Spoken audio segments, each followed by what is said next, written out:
on board here. Good morning, everyone, and happy Friday. Welcome to the Rebel Roundtable. I am thrilled today. First of all, we were off last week and had Thanksgiving, so we all got a little bit of break from all the chaos, but probably not. Family's more chaos sometimes. But today, one of my favorite topics, productivity and organization and time management. I get to talk to an expert who's going to help keep me in line. Mridu is here to talk through Perfect. all of that. So I'm going to have you introduce yourself and give Sure. us a little bit of background, and then we'll jump into all of your tips and tricks. Sure. Well, thanks for having me, first of all. Yeah, I think Thanksgiving is a crazy week, so it's fun to kind of get back on track. I am Mridu Parikh. I am known as the Stress Squasher. I'm a productivity trainer and coach and founder of Life is Organized. And I started my company as a professional home organizer, which is where Life is Organized came from. And I started that simply because I was done with the corporate grind. And I thought, where can I put like my skills to use best? And at that time, this is way back in the day before anybody knew what organizing was. I was like, I love doing this. This is exactly what I want to do. I'm gonna start this business. I'm gonna do it for everyone else. And guess what? I hated it. I hated organizing other people's stuff. I hated it. But what I did learn from that experience of being in people's homes was that what I loved was teaching and coaching them on how to do it. I didn't want to actually get into the garage and do it, but I was like, here's why you're holding on, and here's how to organize it, and here's how to simplify it. So I transitioned my business to an online, like an online version of it, like teaching classes and DIY, workshops and things like that. Did that for a while, loved it, but really missed my first decade of my career was in corporate America. And I really missed just being back in business and working with business professionals. So over time, I wish I could say it was quickly, but over time, I evolved my business to using those similar skills of organizing and simplifying and getting rid of clutter, but applying it to the workplace. So, Yeah. time management with your email systems and your to-do lists and meeting efficiencies and all of that. And so now I train in organizations and companies. I coach one-on-one to help people focus, Mhm. know where to put their energy, how to simplify, and also how to just manage all the mind clutter. Yeah, that's It's what I do. funny. Yeah, there's so much in there. Like your background is great. And I have run across other people who did the organizing in homes and then realized Yeah, that and they did in-person organizing in offices right. too, because they realized that the people that have the problems at home have the same problem in the office. And I Mm-hmm. think what's so cool about what you do from the business perspective now is the same busyness that catches up with us in our personal lives is all they cross over so much. There's no like line between personal and business these days. It's a lot of 100%. how do you, I hate the word balance, but how do you manage everything? A hundred Like, percent. Or integrate. I feel like that's a really good word. It's work life integration. You're totally right, Jen. There is no like line anymore. It's not like, oh, I'm gonna wait till 5 o'clock to make my doctor's appointments or deal with my toilet overflowing. It's gonna happen like, at work or at home. It's the same thing. Yeah. yeah. So you talk a lot about simplifying. I've heard you Mm-hmm. speak before and love all your tools and resources that you have. What's the biggest source of like fake busyness that you see from Ooh, professionals? fake busyness. It's getting your hands in everything, doing Mm, all the things, but not necessarily the thing that moves the needle the most. The thing that's like, and you know what? Here's how you identify it. It's just the easiest thing. You just ask yourself, what am I putting off? yeah. What am I procrastinating? That's the thing that we really should be putting our energy and time towards, and we will do the fake busyness of everything else. Because it's like the hardest thing, and not necessarily like the brain hardest thing. You're just Yeah. like, it's boring, it's stressful. Like there's all these different reasons of why we don't want to do that thing, Hmm. but that's the thing that will make us feel the best and like move things forward typically. And I've often found that the thing that I am putting off and Uh-huh. procrastinating on is something that I shouldn't be doing. I should be delegating to someone else. Uh-huh. And I Mm-hmm. haven't delegated it because, oh, whatever, for whatever Yeah. reason, I haven't delegated it. And so Yeah. when I'm totally procrastinating on things, that's my first thing is, should I be the one doing this? Because a lot of times my brain is trying to tell me that this isn't something I should be working on, but it's important. So Right. And I love that you said that because the thing you could be procrastinating then is outsourcing it. It's yeah. not even necessarily doing it. You're like, I need to. So it's typically, I have to create a system Mhm. to outsource this thing or delegate it. I have to go through the process of, figuring out what that is in order to delegate it. And that's the thing we're putting Yeah. off. Yeah. Yeah. That's a good point. Yeah. Because you're like, oh, I know I could delegate this, but then your mind goes to, oh, well, then I need to give them instructions on how to do it. And I need to set up the Yeah. right accounts. And I need to do all the things. And it's like, oh, that's too Yeah. much work. I'm just going to keep Yep. procrastinating. So, Mm-hmm. story of my life. I feel like I'm in therapy right now. Mm-hmm. um, so, a lot of us feel like we're constantly pulled in like 10, 20 directions. Mm-hmm. Where do you recommend people start? Like, if they're totally overwhelmed, where do they start at?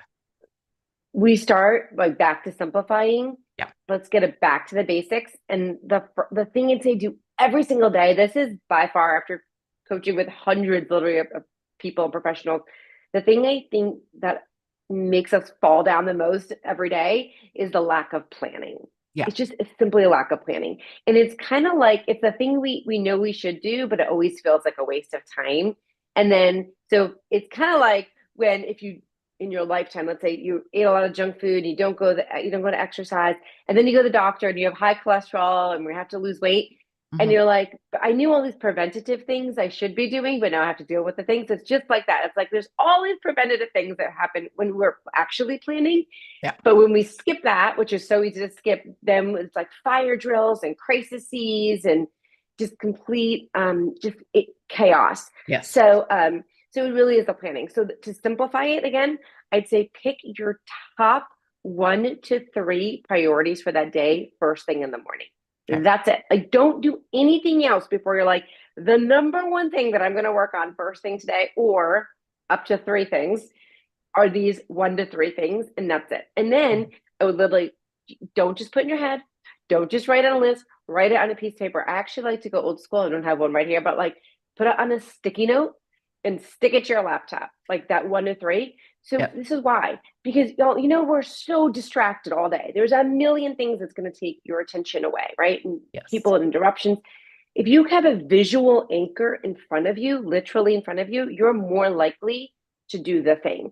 If it's Yeah. living in your head, if it's on some giant to-do list with 30 other tasks, it's going to get lost and you're going to forget. So that would be the simplest way is just write those 1 to 3 things down every day before you start your day, get it down. It was interesting because I just came back from a training. I flew back from Atlanta Mm-hmm. last night, and time management was one of our topics. And one of the reoccurring themes I was hearing was the lack of boundaries people had when it came Mm-hmm. to like email. And they're like, oh, everything's on fire. So I check my email all day and I don't get Yes. anything done. Yeah. Do you have any tips for the email overload that we all seem to be in right now? Yeah. So first of all, exactly what you said, recognize it is our natural default.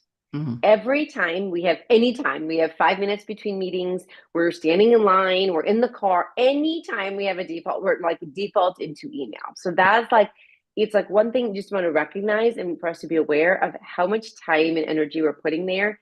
And it's not helping also because there's so many other things we should be doing that are not in the email. So, it's one is just recognizing that. But two, yes, there are, and what I'm going to say sounds a little crazy at first, but people who do it are just like, I don't even understand how I didn't do this like 5 years ago. So, number one, turn off your notifications. Yep. On average, we get about 120 emails on average a day, which means you could have 200 a day, right? And so if you still are getting it on your phone, on your iPad, on your screen, anywhere you're getting notification, y'all are human. We are going to look and it's going to distract us. And even if you don't respond, your eyes are going to look, it's going to take you off focus, or many times you'll look and you'll be completely off focus. So that's essentially if you have your email notifications on, it's like saying, hey, Jen, could you come into my office 120 times today? Like no one would do that, right? But that is essentially what we're saying. So one, turn it off. And again, if that gives you anxiety, try it for one day. It will, and every single person who does it is like, I don't know why I've ever had these on. This is silly. Okay. Because here's the thing, even when they're off, you will check your email 47 times. Like Yep. you will check it Yep. nonstop because we're so trained. So that's the Yep. first very like low hanging fruit. Okay. Second thing is actually, this comes back to planning. When I said the thing that we fall down every day with no planning, how long, and actually, by the way, this goes to what you said about boundaries. How long am I going to spend on email today? And when am I going to do it? And that comes back to the planning. I'm not even going to say, hey, you want to spend 3 hours today? Fantastic. You want to spend 4 hours? Go for it. Like, but make some plan. Yeah. Make some plan. Like, I'm going to be in it from 9 to 9:30, from 12 to 1, from 3 to 4, and from 4 to 4, 5 to 5:30. Fine. Like, I'm not even here to say this many hours, this much time, but have a Right. plan for it, Yeah. because otherwise we're in the default all day long. Exactly. Yeah. Yeah. So stuck in it. Yeah. And I've tried to do that where I've set like an hour here and there. And Mm-hmm. everyone's like, well, aren't you scared that something emergency is going to come in? And I'm like, very few things what I do consists of an actual emergency. Yes. And Yeah. we need to get rid of that emergency or urgent mindset and use those boundaries is what I found. So 100%. And when you're like, hey, I gave myself 3 times or 4 times over the day to look at it, you're not going more than a couple right. hours. Yeah. There's very few things that like you said, are so, if they're that urgent. Typically those people, like your mom or your son or they have your phone number, right? They're Right. going to text you or call you, and it's a real emergency. It was a real emergency. They're not emailing you. Yeah. Yeah. Very true. Are there any like organization myths or old school ways that you're like, I wish people would stop talking about these old school ways of doing things? Are there anything like that out there? Yeah, I mean, I think, I would say I used to teach some of these when I started, because Yeah. you're learning, you're starting. So one was like, which I love and hate. I love the Eisenhower matrix with the urgent, not urgent, important, Mm-hmm. not important. It's fantastic. It is by far like one of the best tools. And I think that's great when you're looking at an annual plan, a quarterly plan, even monthly, Yeah. but day to day. And I used to teach this, like, hey, and so every day, look at your matrix. No one's going to do it. Nobody has time to do matrices and any complicated 10-step frameworks, or even anything to fill out. Like, no one is doing that. So I'd say kind of those types of practices, which, yeah, theoretically it's great, or it's great at the right time when you're doing a bigger planning, but the day to day, that's not going to work. Like, that's not the thing to be teaching or telling anyone to do, anything that's Yeah. complicated. So when we're adding more, it's not going to. Again, I'd say, like, break it down to the basics. Like, what is my most important things I'm procrastinating that will move the needle the most today? 1 to 3 top things. Let me start there. Yeah. Are there any new, I mean, we're bombarded by all these productivity tools and all these Mm-hmm. things out there. Are there any Yeah. that you've actually found to be helpful from like a technology standpoint? Yeah, I mean, just the real basic, back to basics, ChatGPT, Yep. Gemini, whichever one of those, like, those ones you want to use. But I think it's the way, it's not for everyone Mhm. that I'm working with right now. Not everyone is going to it like that, the way I am, or maybe you are. Like, I mean, I'm in there like 40 times a day. I mean, Oh yeah. every question I'm in there. And so, for example, yesterday I was working, I'm a lawyer, he's a partner in a company, and he is, like probably everyone at this time of year, thinking about his accounts receivables and getting all the billables in. And so, one, he was doing the whole everything by himself. He was like going through the spreadsheet, sending out all the emails. So first of all, we got a system, got it to an assistant, or so Yeah. Yeah. he handed that off. And now he's like, okay, she did it. She did a great job, but the email is so long. I need to review it, Mhm. so to get it back out. And I'm like, well, just did you throw it through Chat GPT? Because it's going to do it in like 10 seconds. He's like, oh no, I didn't think of that. I was going to review it. And it's just as simple as things. I think when it gets more like top of mind, of I grab it, whatever that information is, and put it in, and then go back and review it, versus let me review it. It's just like that Yeah. reversing that system. Yeah. When that becomes more top of mind for people, it will be much. But that's how my brain is working right now. It just, everything, it goes through that filter first, and then I go and make my changes and tailor it. So it's Yeah. been really helpful. I'd say that it saves you Yeah. about 1,000 hours a year at this Oh, point I mean, it's because insane. It's crazy. the Yeah. amount of, if it's your first thought now, I mean, I've been using it for 3 years because I started in November of Yeah. 2022. So yeah. Yeah. Yeah. And Yeah. again, not everybody is. And I think people are using it. Oh, let me create a proposal. But I think it's just, it's the moment to moment things where it Yeah. can help you so much.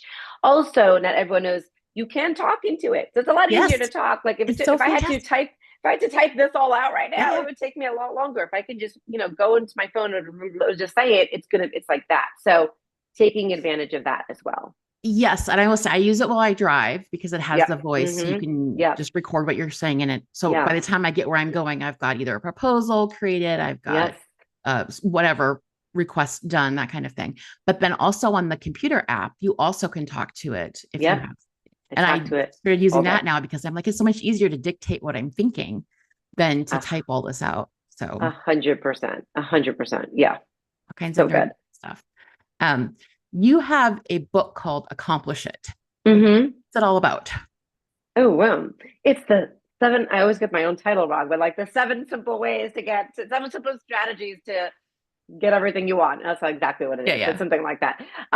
But it's a fun, simple, easy way of breaking down these seven strategies that are pretty universal, whatever job you're in, whatever role you're in, whatever, business, to really just start taking control of your life and focusing again. Mhm. So, I can give you a couple if you want, or tell me how Yeah, you want to I go with just wanted that, or to yeah. put it out there that some Yeah. of us are book readers, some people are audio, some people won't do Yes. any of those things, but I like to have at least some things out there that people can, if they're interested in finding out more, they can, because, and yes, we do get into resource overload too. Like there's Yeah. all these Yeah. things out there, and how often can you get to them? But yeah, but it's good to Yeah. know that you have a book It's out a there. simple read. I think it's pretty funny. I try to keep it really Yeah. humorous and light. Mhm. Um, but also get across like we can simplify all this stuff, guys. Like, focus on these little things and you're gonna see tremendous growth and change. There are so many productivity systems out there these days, and I find a Mm-hmm. lot of lawyers tend to squirrel around and they're like, oh, I'm going to try this right now. And then they give it up within a few days. Mm-hmm. What's going on? Why does that happen? And how should they be approaching productivity tools? And are you thinking like a specific like an Asana or a rock what's it called? Yeah. There's a Like Notion is out there. I Notion. use Email Mm-hmm. Fixer AI, like all these different tools Yeah. that pop up on our radars. Like, oh, we get sponsored ads now for 25 days on this thing. Yes. And we are like, oh, maybe this will fix all my problems. And we give Mm-hmm. up after a few days. And I think it's more of a systemic problem and not the Yes. tool problem. But I wanted, Yes. if that's what you thought too. Yeah. Well, first of all, I've tried like not virtually every tool, but a lot of tools out there for project management. I mean, Asana and Trello and Monday, Yep. and all of them, Notion. I'm on, and I'll say this: there is no perfect tool. There Yeah. is Yep. nothing that is perfect. It's never going to be perfect. It's never going to be right for you. So one, know that going in, like it's not helpful. Like you're going to try it for a few days and let it go. Try, let it go, not do it. So really, it's like, what's the purpose? So A, be very clear. What are you trying to achieve by this thing, right? Two, do a little bit of research before you get in, like, a YouTube video, some reviews, or chat GPT it and Yeah. say, hey, here's like four different ones. Here is exactly my purpose. This is such a great use of chat GPT. Here's what It I'm is. trying to get out of it. Which one of these four will get me closest to my goal and is the easiest interface, user interface, like intuitive. For me, that's really important.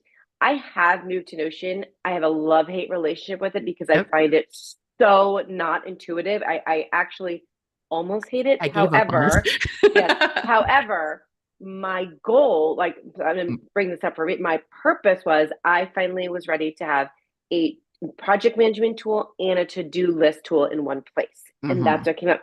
So it served my purpose, but it's not easy, right? So you have to that's what you want to be clear on. What's my purpose and do I want to be easy? And then find that best fit that you can get there and then just stick with it knowing nothing is going to be perfect. So it's, and if you're in a position, you're in a leadership position and you have associates or assistants, have them try it for a couple weeks. Like be like, here's these two or three. Can you sign up for these and tell me, Yeah. the pros and cons if like you really, based because exactly what we're doing, the type of work here, which is going to work best. But yeah, but the kind of like jumping on and off is like not helpful to anybody. It's not. And then your systems are all band-aided together and you Yes. don't have anything Yeah. that actually works well. And then you're frustrated and burnt out. And Yeah. there Yeah. we go. For sure. Um, I feel like distraction is like our default state these days. Mm-hmm. What shifts can people make to actually focus on what they need to do Yeah. besides Okay. turning off So there's notifications, because that's probably right. the biggest thing Yeah. people need to do. Yeah. Yeah. So there's probably like four the most main types of Yeah. distractions, right? Okay. So there's technology, obviously, Mhm. there's there's your environment. And I feel like that is very undervalued. People don't understand how important the environment is. Mhm. The third one is people, other people around you. And then the fourth one is your own thoughts. Again, very undervalued. Like just like our mental, I can't. I'm sometimes I'm like I can't walk. I have a home office from my office to my kitchen without stopping 6 times. I'm gonna pick up my kids' clothes. I'm gonna like get something on email. I'm gonna text. Right? It's like just your own thoughts are happening all the time. So I'll give you a little like a thing about each one. But technology, one easy one was like notifications. But in general, if you're like, this is and so pick one. Here's what I say. If you're like, which of those four is my biggest like focus drainer right now? So Mhm. pick one and then say, what are some simple changes I'll make on that? So if technology is the issue, is it email notifications? Is it Slack notifications? Is it like, my text? And then can I use do not disturb a little better? Can Yep. I put my phone away for 30 minutes at a time? Can I, put on a Pomodoro app for 30 minutes? Like there's lots of things even on our phones and laptops that limit usage of Yes. time on certain apps, right? There's so much out there. Again, do a quick chat GPT search. Be like, this is my biggest issue. What are one or two quick things I can do, for the technology? Yep. When it comes to environment, I also just recently worked with someone and she was saying how, okay, so she is a leader in her company and she's in a firm and the way that her desk, they have all glass doors. So she's in an office, it's all glass. And the Okay. way that her desk is facing the door, because she doesn't want to be like standoffish. Yeah. And Yeah. people are constantly walking by or walking in. And she's like, even if they're walking by, I feel like distracted. It's always taking me off focus. She's like, Yep. I don't want to turn my desk because it seems so rude. Okay. Mhm. What is your goal? Is your goal like to get the best work done, the highest quality, your billable hours, best performance, or is it to like feel a little bit, like Right. maybe a To little not less be rude. personal, Yes. right? Like, so let's just shift it. Maybe not 360, but like turn it just this Right. way. Okay. So I Yep. kind of see you. Um, and communicate that to people. You can say, Yep. hey, at the next team meeting, listen, I'm really distracted. So I'm not trying to be rude. I'm just turning my desk. I mean, it's like as simple as that, right? Or the other thing we've done was we had a stand-up desk behind her that was turned completely the other way, Mhm. completely opposite. So, and with a laptop there. So when she wanted to do very focused work and she didn't want anybody disturbing her and anyone walking in and anyone walking by, she would stand up the other way. Standing also really helps with your performance and just kind of just like, your Yep. movement and getting you more into focus.